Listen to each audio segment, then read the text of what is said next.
My sister refused to allow my 17-year-old daughter at her wedding because she was underage. I didn't protest. I simply replied that we wouldn't be coming. You're being ridiculous, Bridget said over the phone. It's one day. Can't Violet stay with a babysitter? A babysitter, I repeated. For my 17-year-old daughter. You know what I mean. This is my wedding, my special day. I specifically chose a child-free celebration for a reason. What she meant was that children under 18 weren't sophisticated enough for her $300 per plate dinner and open bar at the country club. Never mind that Violet was months away from college. Never mind that she'd been helping plan this wedding for a year, addressing invitations in her perfect calligraphy, creating the seating chart spreadsheet. Then we won't be there, I said. The silence stretched. Then, Mom will be so disappointed in you. I hung up. Within an hour, my mother called. Then my aunt. Then Bridget's maid of honor, who I'd never even met. All with the same script. Bridget's wedding only happens once. Can I be flexible? Violet will understand. This is about family. I didn't answer any of them. What they didn't know was that 3 weeks earlier, Bridget had called me at 2 a.m., sobbing. Her fiancé Garrett had disappeared for 48 hours with no explanation. She'd driven to my house in her pajamas, mascara streaked down her face, and slept on my couch while Violet made her tea and sat with her through panic attacks. He's having an affair, Bridget had whispered. I know it. Violet had held her hand. You deserve better than someone who makes you feel this way. By morning, Garrett had returned with an excuse about a work emergency and a designer handbag. Bridget took him back and never mentioned that night again. The wedding was set for Saturday at 6 p.m. On Friday, Violet had a college interview scheduled for 9 a.m., 200 miles away. She'd been preparing for months. It was her dream school. I can reschedule, she said quietly. Absolutely not. Saturday morning, we drove to the interview together. Violet was brilliant, answering every question with the poise I'd watched her develop over 17 years of being dismissed by my family for being too young, too sensitive, too much. My phone buzzed throughout the interview. 17 missed calls by the time we finished. The wedding started in 6 hours. We were 4 hours away. Mom, Violet said as we walked to the car, we could still make it, if we leave right now. I looked at my daughter. She'd worn her best dress for the interview. She was shaking slightly, the way she always did after something important. No, I said. Let's get lunch instead. Your choice. We had Korean barbecue at this tiny place she'd been wanting to try.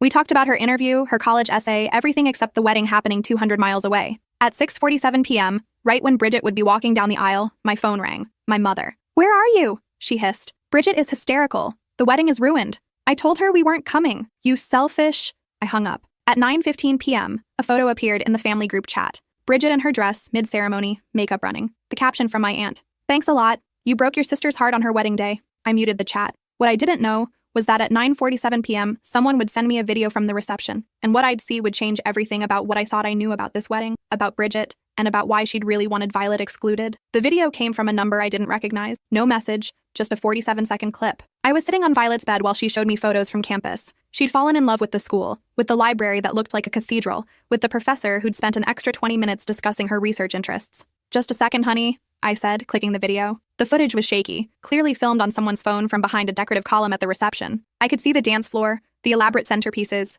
the champagne fountain Bridget had insisted on. The timestamp read 9:32 p.m. Then, I saw Garrett. He was leaning against the bar, his tie loosened, jacket discarded. A woman in a red dress stood close to him, too close. His hand was on her waist, fingers splayed possessively. She laughed at something he said, touching his chest. I recognized her immediately. Violet's former babysitter, Kendra. She'd watched Violet when she was 13 and 14, before Violet got old enough to stay home alone. Kendra had been 21 then, finishing college. She'd been sweet with Violet, teaching her to braid hair and letting her stay up past bedtime to watch cooking shows. That would make her 25 now. In the video, Garrett pulled Kendra closer. She whispered something in his ear. He nodded, glanced around, and they disappeared toward the country club's garden exit. The video ended. I stared at the screen. Mom! Violet's voice seemed far away. What's wrong? I replayed the video, watched Garrett's hand slide lower on Kendra's back, watched how comfortable they looked together, like they'd done this before, many times before. Mom, you're scaring me. I showed her the video. Violet went very still. Then, is that Kendra? Yes. At Bridget's wedding? Yes. With Garrett? I nodded.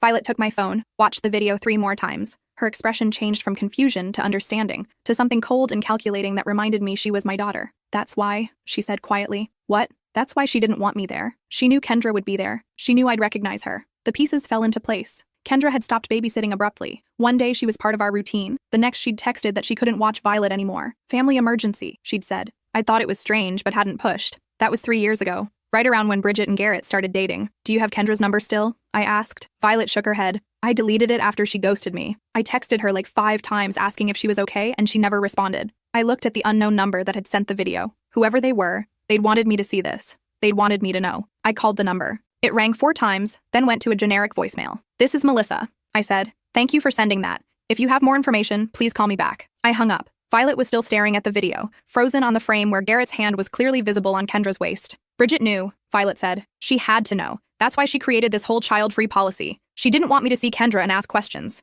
But Kendra's 25, she's not underage. Exactly. The rule wasn't about sophistication or the open bar. It was about keeping me away specifically. My phone rang. The unknown number. Hello? Is this Violet's mom? A woman's voice. Young, nervous. Yes. Who is this? A pause. I work at the country club. I've been serving tables here for 2 years. I've seen Garrett and that woman together. A lot. How often? Every Tuesday night. He has a regular reservation at the club restaurant. She meets him there. They're not exactly subtle. Everyone on staff knows. Does Bridget know? I don't know, but I thought someone should. Especially after... She stopped. After what? After he screamed at her tonight. Your sister. He was furious that you didn't come. Said she'd promised him everyone would be there. That it would be the perfect day. Then he disappeared into the garden with that woman for 45 minutes. While your sister was cutting the cake. I closed my eyes. Why are you telling me this? Because I have a little sister. She's 16. And the way he looks at teenage girls who come here for their sweet 16s, she inhaled sharply. I've been documenting everything. Times, dates, photos. I was going to send it to your sister, but I chickened out. Then tonight, I heard him on the phone in the hallway. He was talking about Violet. My blood went cold. What did he say? He said, she's almost 18, right? Legal in a few months. Worth the wait. And he laughed. The room tilted. Violet grabbed my arm. Are you recording this conversation? I asked. Yes. Send me everything, every photo, every date, every detail. I will, but there's something else. The woman in the red dress? She's not the only one. There have been others. Young ones. Always girls in their early 20s. Sometimes younger. How much younger? I don't know. I don't card them. But young enough that I started keeping records 6 months ago in case someone needed proof. What's your name? Amy. Amy Castellano. Amy, I'm going to need you to talk to a lawyer. Will you do that? If it helps. That man shouldn't be married to anyone, and he definitely shouldn't be around anyone's daughter. After she hung up, I sat in silence. Violet was crying quietly, the way she did when she was trying to be strong. He was waiting for me to turn 18, she whispered. We don't know that for certain. Mom, you heard what she said? I pulled her close. She was shaking. My daughter who'd held my sister during panic attacks, who'd addressed wedding invitations with her perfect handwriting, who'd just crushed a college interview despite knowing her entire family was furious with her. I'm calling Bridget, I said. Don't. She chose him. She chose him over you, over me, over everything. She needs to know. She already knows, Mom. That's why she didn't want me there. She didn't want to protect me. She wanted to protect him from getting caught.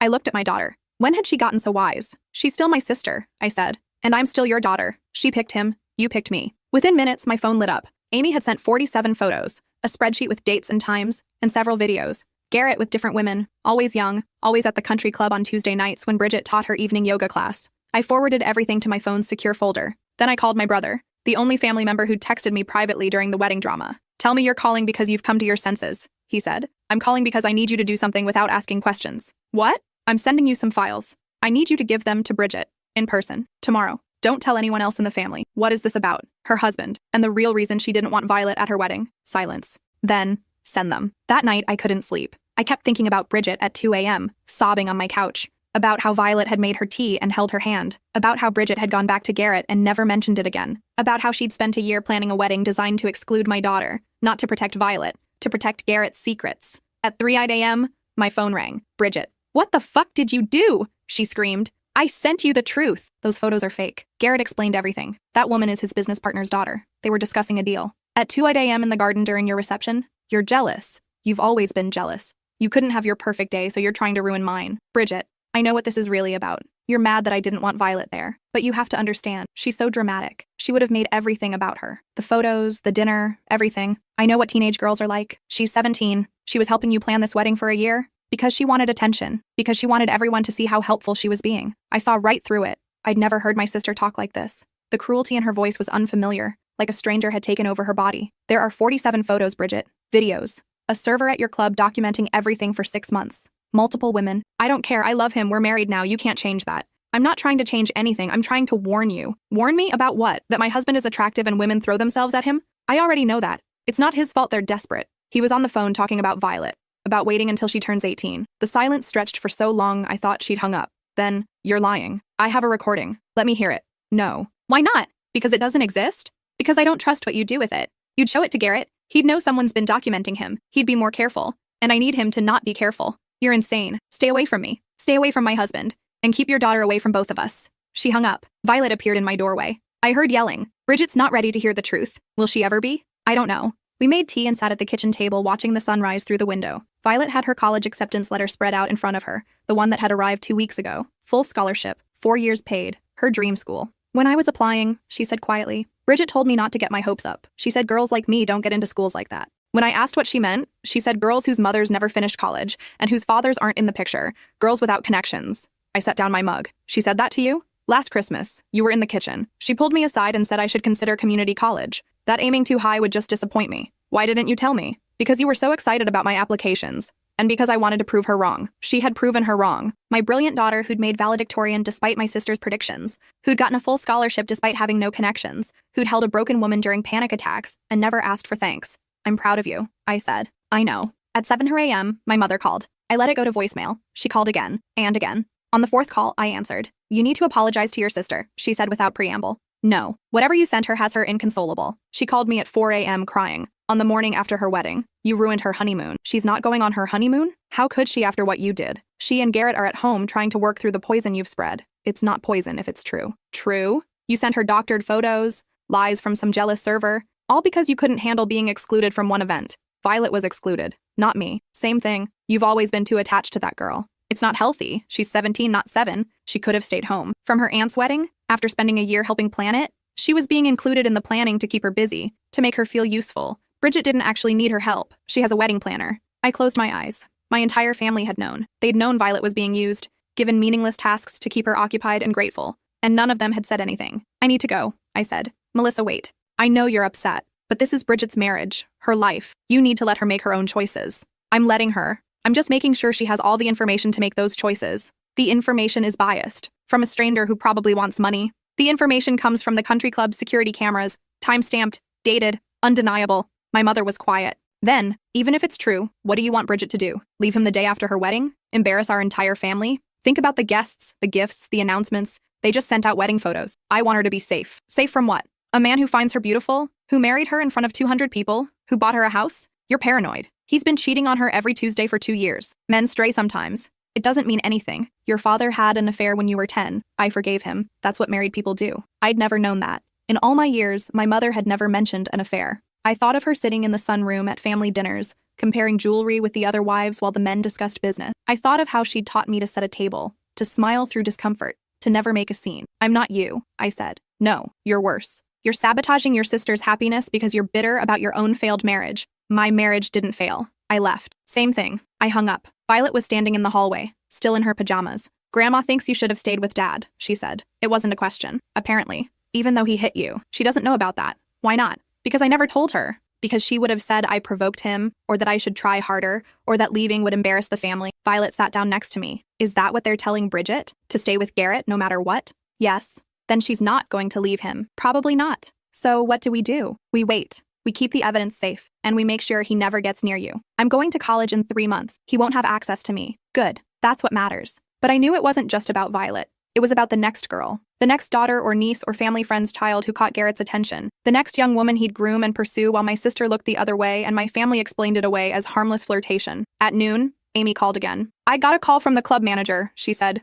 Garrett filed a complaint. He says I've been stalking him, taking unauthorized photos. He wants me fired. Did they fire you? Not yet, but they're investigating. If he pushes hard enough, I'll lose my job. Don't delete anything. Don't give them your phone. Tell them you need to speak with a lawyer before providing any evidence. I can't afford a lawyer. I'll pay for one. Why would you do that? Because you did the right thing, and because he's dangerous. She was quiet. Then, there's something else. After I sent you those files last night, I got a text from a blocked number. It said, mind your own business or you'll regret it. Did you save it? Yes. And I filed a police report this morning. They said unless he directly threatens me, there's nothing they can do. Forward me everything. The text, the report, all of it. After we hung up, I called a lawyer I'd worked with during my divorce. Told her everything. She listened without interrupting. This is complicated, she said finally. The photos are legal. He was in a public space. The server was doing her job. But if he's connected, if his family has money, they'll bury her in litigation, make her life hell until she backs down. So what do? We prepare, document everything, build a timeline, wait for him to make a mistake. Men like this always do. And in the meantime, keep your daughter safe. That's the priority.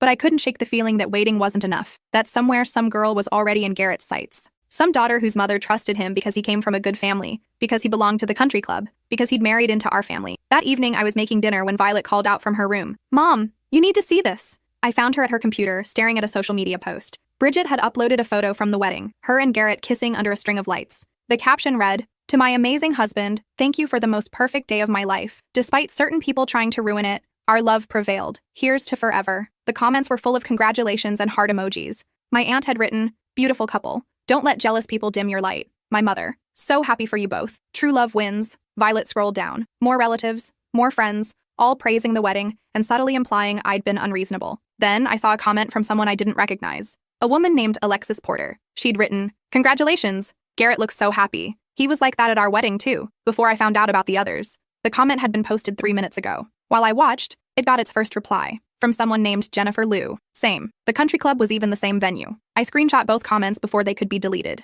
Within seconds, Bridget had removed them and turned off commenting. "Who are these women?" Violet asked. I searched their names. Alexis Porter had a photography business in the next county. Her Facebook showed a wedding photo from 4 years ago. The groom was Garrett. Jennifer Liu was harder to find, but eventually I located a wedding announcement from 6 years ago in a local paper. Garrett and Jennifer Liu, married at the country club. "He's been married before," Violet whispered. "Twice. And Bridget never mentioned it. Maybe she didn't know, but I thought she did know. I thought about how she'd justified his disappearances, his late nights, his charm with young women. She'd known he had a history and married him anyway, believing she'd be different, believing she could change him. I messaged both women through Facebook, told them who I was and that I needed to talk. Within an hour, Alexis called me. "Your sister married Garrett?" she said. I tried to warn her. I sent her a message 6 months ago. She never responded. "What happened with your marriage?" I found out he was cheating 2 weeks after our honeymoon. When I confronted him, he cried and apologized and promised it would never happen again. It happened again 3 weeks later. And again, and again. I stayed for 18 months before I couldn't take it anymore. Did he ever? I paused, trying to find the right words. Did he ever pursue anyone underage?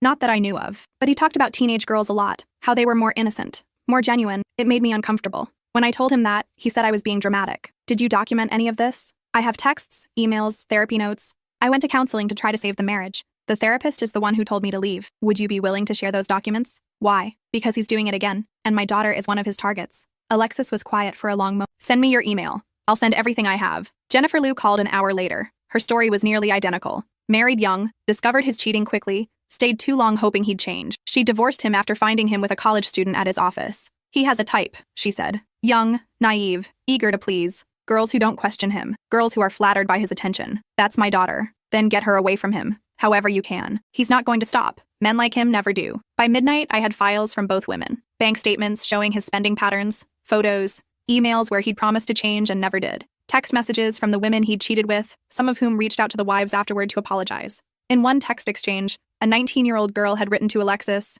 "I didn't know he was married. He told me he was single. He took me to the country club every week for months. I thought he loved me." Violet read over my shoulder. "He's a predator." Yes. And Bridget knows. I think she suspects, but she's choosing not to believe it. How can she do that? How can she know what he is and still stay? Because she's scared. Because she's embarrassed. Because she spent $100,000 on a wedding and sent announcements to 300 people and posted photos with the caption, "Forever." That's not a reason to stay with someone who's dangerous. You're right. But people talk themselves into things, especially when everyone around them is saying they're overreacting. Violet was quiet. Then, "If Bridget calls you again, if she asks for help, will you give it to her?" "Yes. Even after everything she's done, she's still my sister, and she's going to need help eventually." What if eventually is too late? I didn't have an answer. Over the next week, things escalated. Garrett's lawyer sent Amy a cease and desist letter, demanding she hand over all photos and delete any copies. Amy forwarded it to the lawyer I'd hired for her. The lawyer sent back a response explaining that Amy had committed no crime and would not be intimidated. Garrett's lawyer threatened a lawsuit. My lawyer said, "Let him try. Discovery will be fascinating."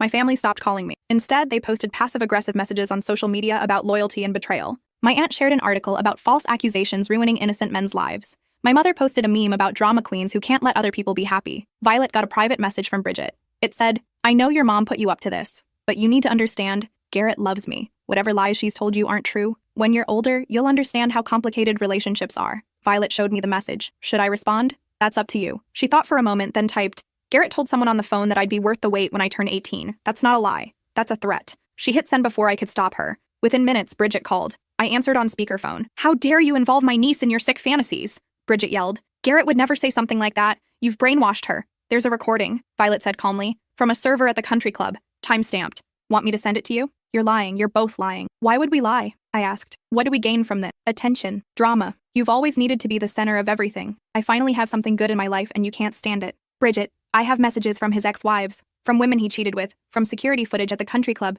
This isn't about you. This is about him. His ex-wives are bitter. The women lied to get money from him, and the security footage shows nothing inappropriate. It shows him leaving your reception with another woman for 45 minutes while you cut your cake. She's his colleague. They were discussing business. At 10 p.m. in the garden? Yes. Important deals don't wait for convenient times." I could hear the desperation in her voice. She was clinging to explanations that made no sense because the truth was too painful. "Bridget," I said gently, "you don't have to do this. You can leave. You can admit this was a mistake. No one will judge you. Everyone will judge me. Everyone will say they knew it wouldn't last, that I was stupid for marrying him, that I should have listened. Who cares what they say? You deserve better than this. Better than what? A successful husband who loves me? A beautiful home? Financial security? Better than someone who pursues teenage girls. He doesn't pursue teenage girls. You're making that up. I have a recording of him saying it. Then play it for me right now. I hesitated. If I played it, she'd tell Garrett. He'd know someone at the club had been listening. He'd be more careful. We'd lose our advantage. That's what I thought, Bridget said. You don't have anything. This is all lies. She hung up.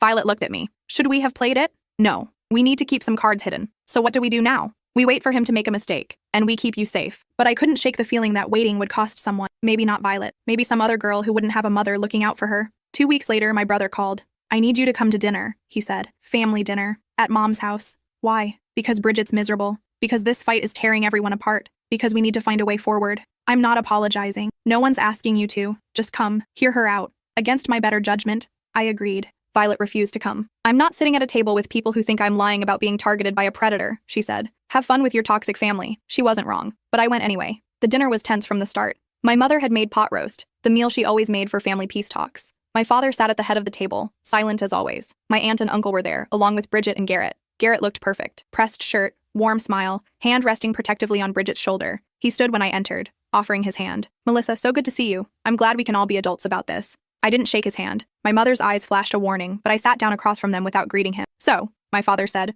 carving the roast, let's clear the air. What's this all about? You know what it's about, I said. I know there's been some misunderstanding about Garrett's friendships with colleagues, but accusations have been made that are frankly slanderous. They're not accusations if there's proof. Garrett leaned forward, his expression concerned. Melissa, I understand you're worried about Violet. She's a wonderful girl and you want to protect her. But I promise you, I have never and would never do anything inappropriate toward her. The idea is offensive to me. He was good. I'd give him that. His voice was earnest, his eyes sincere. He looked like a man wrongly accused, patient and understanding even in the face of false allegations. I have a recording of you on the phone, I said, talking about waiting until she turns 18. I've never said any such thing. Then you won't mind if I play it. I reached for my phone. Garrett's hand shot out, grabbing my wrist. Don't, he said, his voice suddenly cold. You're not recording this dinner or playing edited audio that could be anyone. Let go of me. Garrett, Bridget said nervously. Just let her play it. If you didn't say it, it'll be obvious. His grip tightened. I said no. My brother stood up. Let her go. For a moment, I thought Garrett might refuse. Then he released my wrist, sitting back with a pleasant smile as if nothing had happened. I apologize, he said smoothly. This whole situation has me on edge. Being falsely accused of something so heinous is very stressful. I pulled up the audio file, pressed play. Garrett's voice came through my phone speaker, slightly distorted but unmistakable. She's almost 18, right? Legal in a few months. Worth the wait. Then his laugh. That same laugh I'd heard at family dinners, at Bridget's birthday parties. The room went silent. Bridget stared at the phone. That's not him. It's him, my brother said quietly. That's definitely him. It's taken out of context, Garrett said. I was joking with someone about a completely different situation. Someone's daughter who's graduating high school and will be legal to hire for summer work at my office. That's not what it sounds like, I said, because you want it to sound sinister. But I was literally discussing a summer internship. My mother looked uncomfortable. Melissa, maybe you misunderstood. Mom, he said, worth the wait. In what context is that about a job? In the context of finding good help, Garrett said smoothly. There's a shortage of qualified summer interns. I was saying she'd be worth waiting for because she has strong qualifications. It was a ridiculous explanation, but I watched my mother's face soften, wanting to believe him. Watched my father nod slightly, accepting the plausible deniability. Besides,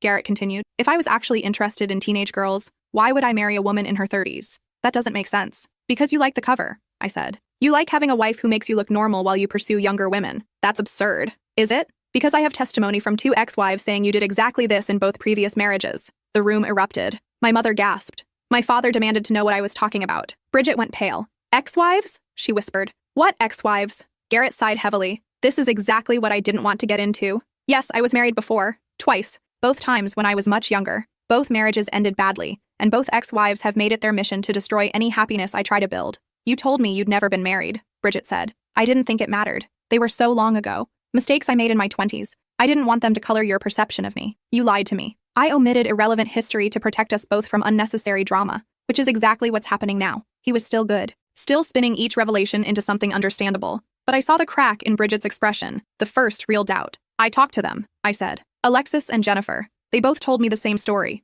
You cheated throughout both marriages with younger and younger women. You made them feel crazy when they questioned you, and you moved on to someone new as soon as they left. They're lying. They have documentation, therapy notes, text messages, photos, which they've probably doctored. Ex-wives lie, Melissa. You should know that from your own divorce. It was a calculated blow, reminding everyone that I too had left a marriage, implying my judgment couldn't be trusted. But I'd prepared for this. I pulled out my folder, laid it on the table. These are bank statements from your marriage to Alexis. They show regular payments to women in their early 20s. Here's an email where you promised to stop seeing someone named Casey. Here's a text message where Jennifer confronted you about a 19-year-old girl you took to the country club. I spread the papers across the table. Bridget stared at them, her hands trembling. And here, I said, pulling out the final document, is the police report from a 20-year-old woman who filed a complaint against you for harassment. It was dropped when you paid her $15,000 to go away. Garrett's pleasant expression finally cracked. Where did you get that? Does it matter? That's sealed. You had no right to access public record, my lawyer had said when she gave it to me. Anyone can request it. Bridget was crying now, mascara running down her face just like it had that night 3 weeks ago when she'd shown up at my house. But this time, I wasn't offering comfort. You lied to me, she whispered to Garrett. About everything. Baby, listen. Don't call me baby. You lied about being married before. You lied about the cheating. You lied about— She stopped looking at me. The night he disappeared for 48 hours. You were with someone, weren't you? Garrett said nothing. Answer me. It was a misunderstanding. A colleague who misread signals. A colleague who you disappeared with for 2 days? I was confused, having cold feet about the wedding. It didn't mean anything. Bridget stood abruptly, her chair scraping against the floor. I need to leave. She walked out. Garrett started to follow, but my brother blocked him. Let her go, my brother said. She's my wife, and she clearly needs space. They stared at each other. Finally, Garrett grabbed his jacket and left without another word. The remaining family sat in uncomfortable silence. Well, my mother said finally, that was unpleasant. Unpleasant? I stared at her. Mom, did you hear anything that was just said? Your son-in-law is a serial cheater who pursues young women, possibly underage women. We don't know that for sure. Yes, we do. We have evidence. Testimony. A pattern spanning 3 marriages. Marriages fail for lots of reasons. That doesn't make him a predator. He has a police report for harassment of a 20-year-old, which was dismissed. Because he paid her off. My mother stood, began clearing plates. I think you've done enough damage for one evening. Bridget just got married. She's supposed to be happy. Instead, she's devastated because you couldn't let this go. I couldn't let it go because he's dangerous. He's not dangerous. He's charming and successful, and yes, maybe he's made some mistakes. But tearing apart a marriage 1 week after the wedding? That's cruel, Melissa. I looked around the table. My father said nothing, already tuning out. My aunt and uncle were gathering their things, clearly wanting to escape. No one was acknowledging what had just happened. You're all going to pretend this is fine? I said. That there's no problem here? The problem, my aunt said carefully, is that you've brought scandal into this family. Whatever issues Bridget and Garrett have, they should work them out privately, not with you airing everything in front of everyone. I aired it because you all refused to see it. Because you all told me I was being ridiculous for not attending a wedding where my daughter would be in danger. Your daughter was never in danger, my mother snapped. That's dramatics. That's you being overprotective and paranoid. He said she was worth the wait when she turns 18. Out of context, he explained that. And you believed him? I believe in giving people the benefit of the doubt. I believe in not destroying families based on speculation and spite. There was no point arguing. My mother had made her choice. They all had. I gathered my things and left. Outside, I found Bridget sitting in her car, crying. I approached carefully. Can I sit with you? She unlocked the door. I slid into the passenger seat. We sat in silence for several minutes. Then, I knew. What? About the cheating. I knew. I found texts on his phone 2 months before the wedding. He said they were from his ex. Someone he'd dated briefly who couldn't let go. He blocked her number. I wanted to believe him. Bridget. Then I found a receipt from the country club. A dinner for 2 on a Tuesday night when he told me he was working late. I asked him about it. He said it was a client meeting. I wanted to believe him. You don't have to keep wanting to believe him. But I spent $100,000 on a wedding. I sent announcements. I posted photos. Everyone knows we got married. If I leave now, everyone will say I'm an idiot. They'll say you're strong. They'll say you didn't settle. No, they won't. They'll say exactly what Mom is saying, that I should have worked harder, that I gave up too easily, that modern women don't know how to compromise. Compromise doesn't mean accepting infidelity. It does in our family. She wiped her eyes. Dad cheated on Mom. Uncle Richard cheated on Aunt Linda. Grandpa cheated on Grandma. And all the women stayed. All the women made it work. That's what we're supposed to do. That's what they chose to do. You don't have to make the same choice. Don't I? Where else will I go? I quit my job for the wedding. I sold my condo to buy a house with him. I don't have anything separate anymore. You have me. You can stay with us. She laughed bitterly. After I excluded Violet from the wedding, after I called you selfish and dramatic, after I chose him over you every single time, you're still my sister. I don't deserve that. Probably not. But it's not about deserving. It's about what's right. She cried harder. I'm so sorry. You were trying to protect Violet and I made everything about me. I knew what he was, and I wanted to believe I could change him. I wanted to be special enough that he'd stop looking at other women. You are special, but not because of him. And you can't change him. Men like that don't change. Jennifer said the same thing. I messaged her after you sent me her information. She said she stayed for 18 months trying to fix him, and he just got better at hiding things. You talked to Jennifer? And Alexis. I wanted to hear their side. I wanted them to be lying so badly. But they weren't. They both described the same man. Charming, successful, attentive at first, then distant, then cruel, then caught, then apologetic. then cruel again. So what are you going to do? I don't know. I'm scared. I know. But I'm here. She reached for my hand. We sat like that until the sun fully set. Over the next month, Bridget moved back and forth between her house and mine 3 times. Each time, Garrett would call crying, promising to change. Each time, she'd go back. Each time, she'd discover another lie within days and return to my guest room. Violet watched this pattern with growing frustration. Why does she keep going back? She asked after Bridget left for the 3rd time. Because leaving is hard. Because she's hoping for a different outcome, but it's the same every time. She needs to figure that out herself. The 4th time Bridget came back, she had a bruise on her arm. He grabbed me, she said quietly. I found texts from someone named Kendra. He said I was snooping. He said I needed to trust him. When I tried to leave, he grabbed my arm hard enough to leave marks. I photographed the bruise from multiple angles, made her file a police report, called my lawyer. That's it, I said. No more going back. This is a line. I know. This time she stayed. The divorce was ugly. Garrett fought everything, claimed the house, the cars, the savings. His lawyer painted Bridget as unstable, dramatic, influenced by her bitter divorced sister.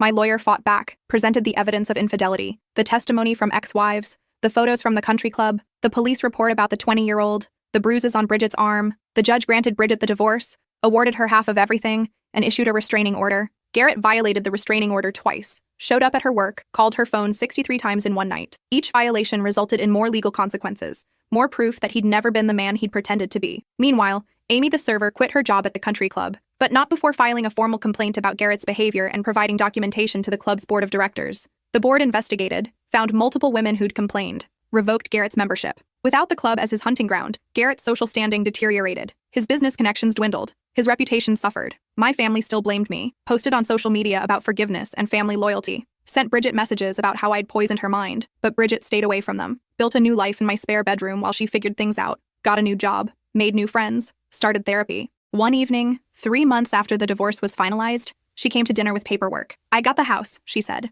The judge awarded it to me because Garrett violated the restraining order. I want to sell it and give you half the money. I don't need your money. You paid for my lawyer. You let me live here rent-free. You dealt with mom and dad and everyone else while I fell apart. You deserve it. Use it to build your life. That's what I want. She was quiet. Then, Violet? My daughter looked up from her homework. I'm sorry. For everything. For excluding you from the wedding. For not believing you when you needed me to. For choosing him over you even when I knew better. You didn't deserve any of that. Violet considered this. You're right. I didn't. I know. I can't fix what I did, but I want you to know I see it now, and I'm sorry. Apology accepted, but I'm still not calling you for advice on boys. Bridget laughed. Fair. That night, after Bridget went to bed, Violet came to my room. Do you think she's really okay? She asked. I think she will be. Eventually. Do you think she'll fall for another guy like Garrett? I hope not. But that's her journey. We can just be here if she needs us. You always say that people have their own journey, but what if their journey leads them off a cliff? Then we tried. We did everything we could. And sometimes that has to be enough. Violet climbed into bed next to me like she used to when she was small. I'm scared of college, she said quietly.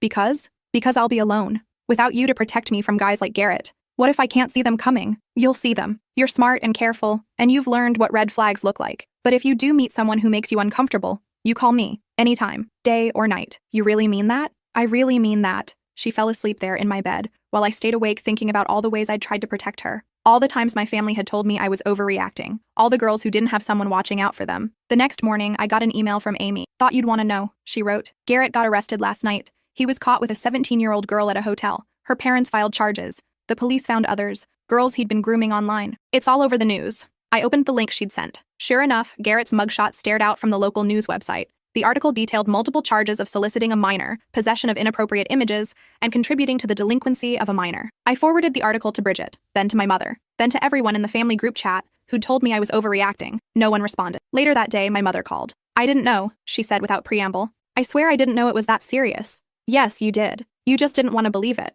I thought you were being dramatic. You've always been dramatic about Violet. I've been protective. There's a difference. Is there? Because it seems like you see threats everywhere. This one was real. She was quiet. I'm sorry for not listening, for not believing you. Are you apologizing to me or to yourself? To you, and to Bridget, and to Violet. Then call them and tell them that. She did. Later that evening, both my mother and father called Bridget and apologized, called Violet and apologized. It didn't fix everything, but it was something. At Sunday dinner the following week, my family gathered without Garrett for the first time. The conversation was stilted, awkward. No one knew quite what to say. Finally, my aunt spoke. I should have listened when you raised concerns. I'm sorry. Others echoed her. Small apologies, insufficient, but genuine. Violet sat quietly through it all, observing. Afterward, she said, they're only sorry because he got arrested. If he hadn't, they'd still think you were wrong. She was right, but I'd take their late realization over nothing. 3 months later, Garrett was convicted. 10 years. The judge cited the extensive evidence of grooming, the multiple victims, the complete lack of remorse. Bridget went to the sentencing. I sat beside her. When the judge read the verdict, she didn't cry, just nodded once,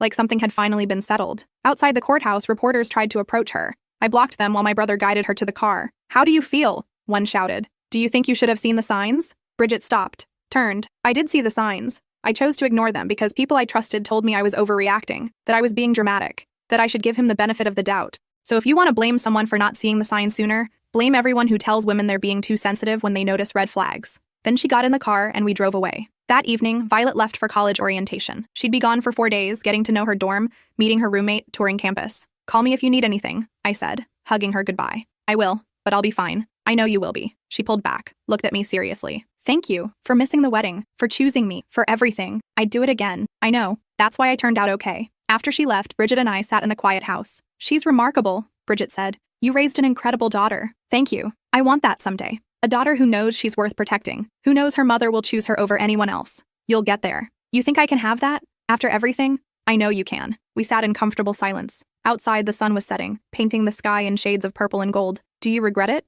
Bridget asked. "Missing the wedding? Starting all of this?" "No, not even a little, not even slightly. I'd miss 1,000 weddings if it meant keeping Violet safe. That's what I want. That certainty. That willingness to burn everything down if it means doing right by someone I love. Then you'll have it. You're already halfway there." She smiled. "Thanks for letting me figure that out here. That's what family's for, is it? Because our family hasn't exactly modeled that. Then we'll model it differently. For the next generation. Violet's generation. And whoever comes after her. Someone has to break the pattern. I'm glad it was you. I'm glad you're here with me." We ordered takeout and watched terrible reality TV and didn't talk about Garrett or the trial or the family drama. Just existed together in the quiet aftermath of a storm. The next morning, I woke to a text from Violet. "Made a friend. Her mom sounds like Bridget's ex. We're comparing notes. Thanks for showing me what to look for." I showed Bridget the message. She read it, smiled sadly. "At least some good came from all of this. More than some. You're free. Violet's safe. Other girls know what to watch for. It cost us a lot, though. The family barely speaks to us. Mom only just started calling again. The social fallout has been brutal. Would you go back? If you could do it all over?" She thought for a long moment.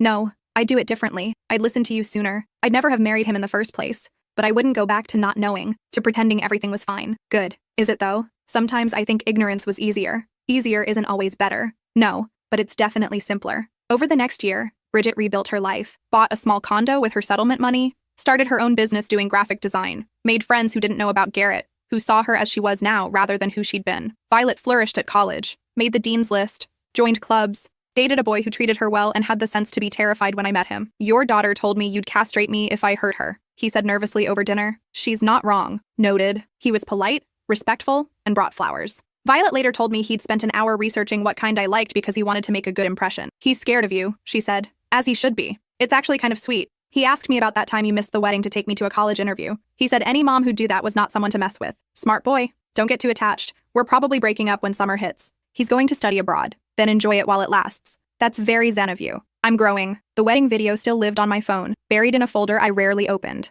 Sometimes I'd watch it, just to remind myself why I'd made the choices I had, to remember the moment everything crystallized. One evening, Bridget caught me watching it. "I hate that video," she said, sitting beside me. "Why?" "Because I look so happy. And I was so wrong. You weren't wrong to want happiness. You were wrong about where you'd find it. Same thing. No, one is about hope. One is about choice. You're allowed to hope, even after everything, especially after everything." She watched the video over my shoulder, Garrett's hand on Kendra's waist, the too familiar way they moved together. "I knew," she said quietly. "Even then, I knew something was off. But I'd already sent the invitations, already bought the dress, already announced it to the world. How do you back out of something everyone's expecting? You just do. You say, 'I made a mistake,' and you walk away. That easy? That hard, but worth it." She nodded. "I wish I'd walked away then, before the wedding, before everything. But you walked away eventually. That's what matters." "Is it? I cost you your relationship with mom and dad. I cost Violet her senior year of comfort with the family. I cost you. You didn't cost me anything. I made my choices. You made yours.